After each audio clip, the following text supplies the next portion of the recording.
If the principal applicant abandons his or her I-829 petition, what happens to the immigrant status of derivative beneficiaries?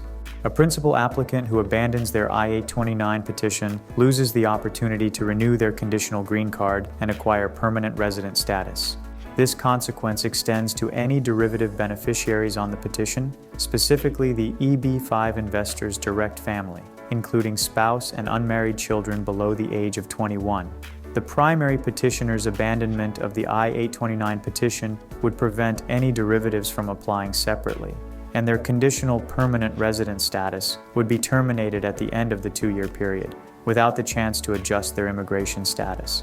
As a result, the petitioner and their family would either need to leave the United States or acquire a different visa to remain in the United States. In some cases, the principal applicant deliberately withdraws their I-829 petition. However, there can be situations in which the applicant unintentionally abandons their I-829 petition. This is usually the result of an EB-5 investor being absent from the United States for too long. A green card holder, whether conditional or permanent, must have the intent to permanently reside in the United States and be able to provide evidence of this intent. While EB-5 investors are permitted to have multiple residences outside of the United States, their U.S. residence must be their primary home.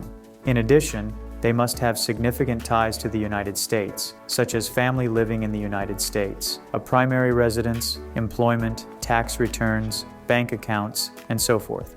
Though EB-5 investors are generally advised to avoid traveling abroad for longer than 6 months, sometimes being overseas is unavoidable due to work obligations. To avoid having their status compromised, the investor should obtain a re-entry permit, which would allow them to travel abroad and prove they have no intention of abandoning their U.S. permanent resident status.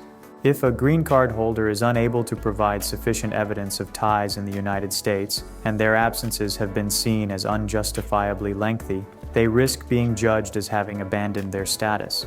Thus, it is critical for EB-5 investors with conditional green cards to take the necessary precautions to protect their permanent resident status.